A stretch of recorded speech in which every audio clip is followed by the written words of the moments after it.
तो friends welcome to my next video. कैसे आप उम्मीद करता हूँ अच्छे होंगे, मस्त होंगे। दोस्तों जैसा कि बहुत लोगों का डाउट रहता है कि हम तैयारी बहुत अच्छे से करते हैं, मेहनत भी बहुत अच्छे से करते हैं, बट हमारे किसी भी कॉम्पिटिटिव एग्जाम के लिए हमारा मेरिट लिस्ट में नाम ही नहीं आता है। तो दोस्तों आज हम इसी वीडियो में आपका ये सारे डाउटों को क्लियर कर देंगे। तो दोस्तों चलिए बात करते हैं कि आज हम कैसे अपने मेरिट लिस्ट में नाम लाएं और कैसे अपने अच्छा स्कोर करें और किसी कॉम्पिटिटिव एग्जाम को आसानी से क्रैक कर सकते हैं।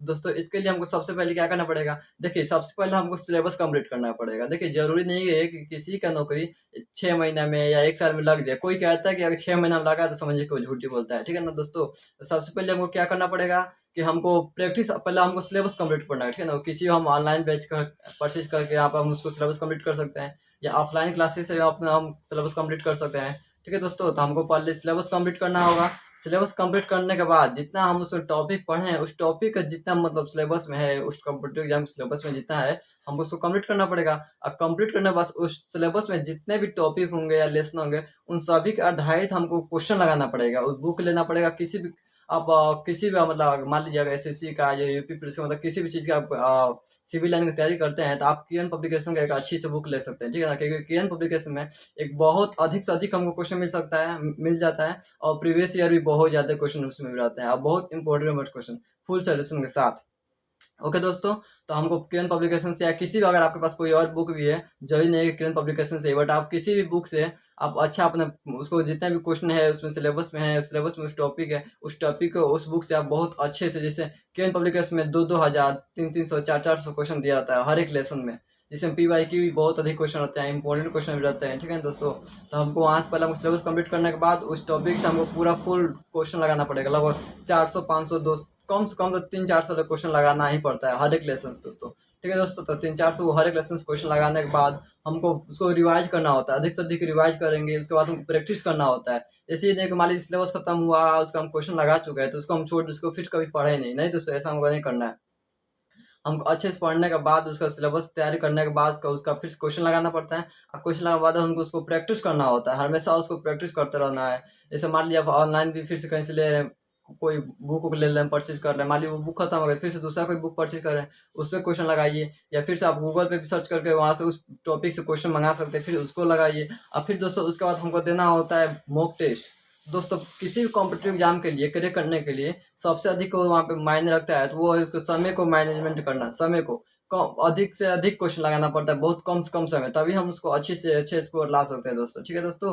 तो हमको उसके लिए देना होता है मॉक टेस्ट, ठीक है दोस्तों? तो मॉक टेस्ट में हमको क्या करना होता है कि मान लीजिए आप एगो RW हो गया, RWF हो गया, एप्लीकेशन हो गया या टेक्स्ट बुक हो गया, आप इन दोनों में से आप किसी भी प्लेटफॉर्म से एक अच्छा जो मतलब कंटेंट देता हो, उस कंटेंट से आप अच्छा एक मॉक टेस्ट परचेज कीजिए। और जैसे RW है तो RW आपको फ्री में मॉक टेस्ट मिल जाता है, फ्री में आप वो RW डाउनलोड करेंगे तो उसका RW में आपको फ्री में मॉक टेस्ट मिल जाएगा और टेक्स्ट बुक आपको परचेज करना पड़ेगा। दोस्तों आप कहीं से भी किसी प्लेटफॉर्म से एक अच्छा मॉक टेस्ट लीजिए और उसको हमेशा daily by daily mock test दीजिए। तो दोस्तों देखिए कभी हमको घबरा नहीं, जैसे मान लीजिए अगर हम पहले कोई मॉक टेस्ट दे रहे हैं तो उसमें हमारा स्कोर बहुत कम आता है दोस्तों, अब हम लोग इसी से डिमोटिवेट हो जाते हैं कि हम पढ़े हैं बट फिर भी हमारा स्कोर नहीं आ रहा है, तो उसकी वजह से हम डिमोटिवेट हो जाते हैं, जिसकी वजह से हम आप मॉक टेस्ट देना छोड़ देते हैं और हम डिमोटिवेट की वजह से हम अपना पढ़ाई बंद कर देते हैं, हमारा सिलेक्शन नहीं हो पाता है। तो दोस्तों कभी भी देखिए मॉक टेस्ट हमको ये नहीं सिखाता है कि तुम्हारा स्कोर कम है तो तुम उसके लायक नहीं, नहीं इसको ये मतलब नहीं है।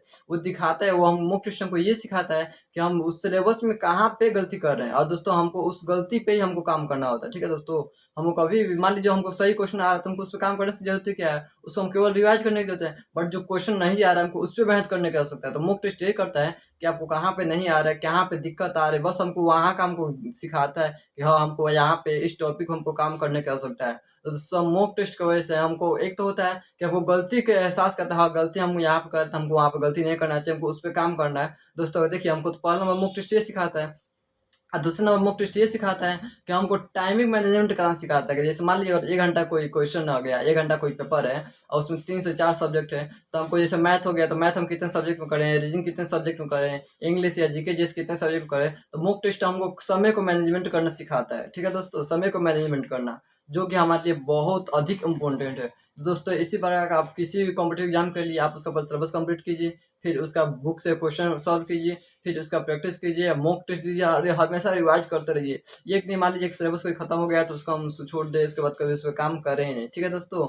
ऐसे ही हमको आज बहुत अच्छे हम स्कोर कर सकते हैं। उसके बाद मॉक टेस्ट दें, मॉक टेस्ट देने के बाद हमको एक अच्छा स्कोर जब मिलने लगेगा जिसकी वजह से हमको मोटिवेशन मिलेगा और अपनी पढ़ाई को और अच्छे लेवल तक पहुँचा सकते हैं और किसी भी कॉम्पिटिटिव एग्ज़ाम को हम अच्छे से क्रैक कर सकते हैं। ठीक है दोस्तों? तो इसके लिए हमको सबसे अधिक ज़रूरत है तो वो है मॉक टेस्ट। मॉक टेस्ट, अब मॉक टेस्ट में जैसा है कि मॉक टेस्ट दे दिया, उसमें जो गलती आ रहा है उसको गलती वहीं पे छोड़ देना है दोस्तों। जो गलती हो रहा है उसका फिर से हमको रिकॉल करना है। ये गलती करना है तो फुल सॉल्यूशन में जाके देखना है कि ये गलती हो रहा है तो इस क्वेश्चन को कैसे किया जाए कि ये क्वेश्चन हमारा सही हो।